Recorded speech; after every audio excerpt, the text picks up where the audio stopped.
Hi class. So I'm going to go over my PowerPoint slides on ethos, pathos, and logos, and I'm going to give you an introduction to these ideas. Now, these ideas were started by a Greek philosopher named Aristotle, and he divided the means of persuasion into three categories: ethos, pathos, and logos. So the goal of argumentative writing is to persuade your audience that your ideas are valid or more valid than someone else's. So the first part of an argument is ethos, which is the credibility or the ethical appeal. And that means that what you want to do is you want the author to have some credibility.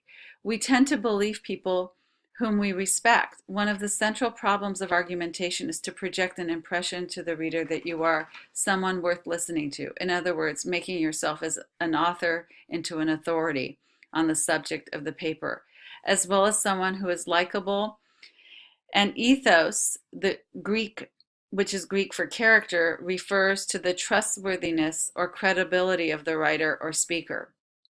Ethos is often conveyed through tone and style of the message and through the way the writer or speaker refers to differing views. It can also be affected by the writer's reputation as it exists independently from the message of his or her expertise in the field or his or her previous record or integrity, and so forth. The impact of ethos is often called the argument's credibility. So you want the credibility of the author to be an important part of the paper. Who's writing this? So oftentimes I suggest to my students that when they read an article by someone, they should look and see who wrote it and see how much expertise they have in the field or what they're doing, how much they know, how much information they have about the field that they're talking about, because that credibility is very important if you want to believe the author and what he or she is saying, especially in a persuasive piece. Pathos is the emotional appeal. So the language choice affects the audience's emotional appeal, and emotional appeal can be effectively be used to enhance an argument. So we are all emotional people, and we respond to other people's emotions. So pathos literally is Greek for suffering or experience, and it is often associated with emotional appeal. But a better equivalent might be an appeal to the audience's sympathies and imagination. An appeal to pathos causes an audience not to just respond emotionally, but to identify with the writer's point of view, to feel what the writer feels. And in this sense, pathos evokes a meaning implicit to the verb to suffer, to feel pain imaginatively. So you feel how awful the author feels, and you relate to it. And pathos thus refers to both the emotional and the imaginative impact of the message of an audience, the power with which the writer's message moves the audience to decision or action. So pathos is probably the most commonly used part of an argument, because if you have a strong feeling for something, an issue, what you want to do is you want to present that feeling and you want to persuade your audiences with that feeling. Logos means persuading by the use of reasoning. This will be the most important technique we will study and Aristotle's favor. We will look at deductive and inductive reasoning, which I have another PowerPoint slide coming up in the following weeks on inductive and deductive reasoning. And we're going to discuss what makes an effective persuasive reasoning to back up your claims.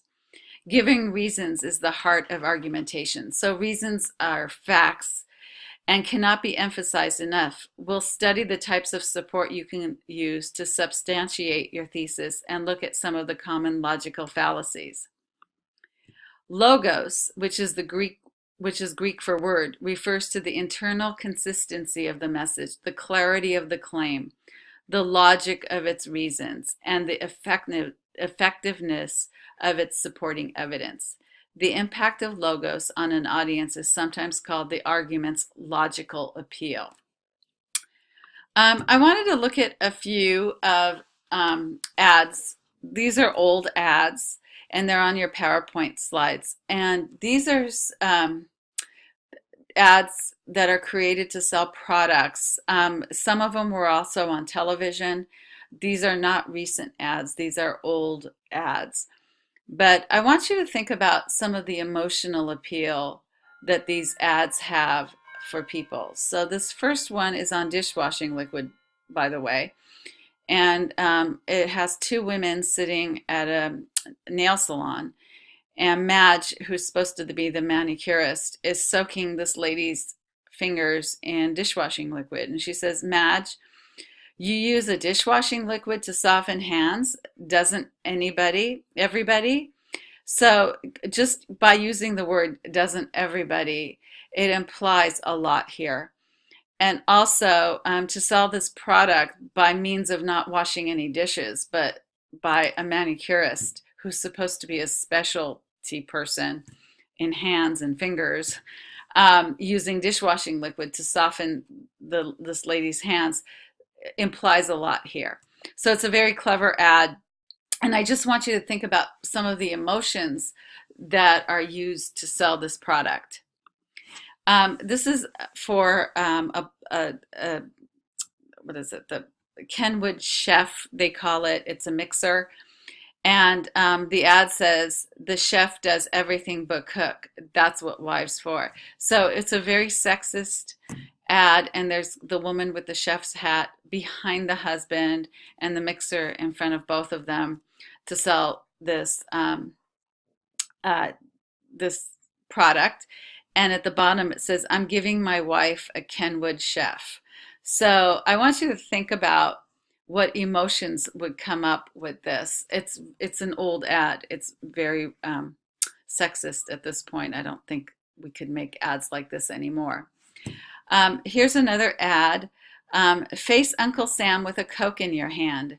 I like the way this ad has this sing-song rhyme, Sam in hand.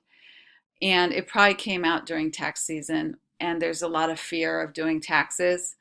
And so face Uncle Sam, look at the language used. What kind of emotions do you think that this is evoking? Just want you to think about that right now and what it's doing and how many people would go pick up a Coke because they have some anxiety about their taxes.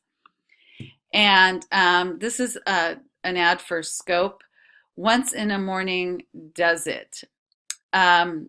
So does what? New Scope, the mouthwash that lasts for hours. So I want you to think about some of what emotions would come up with this ad. And this last ad here of a mother and a child for orange juice, Tropicana, which it says it's 100% orange.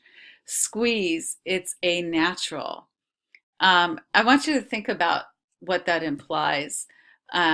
Like orange juice is as natural as a relationship between a mother and a child. These ads are very loaded and they have a lot of emotional appeal. We're going to talk about emotional appeal a lot.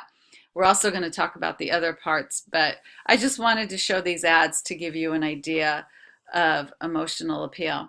So that's it for my video. Okay, bye.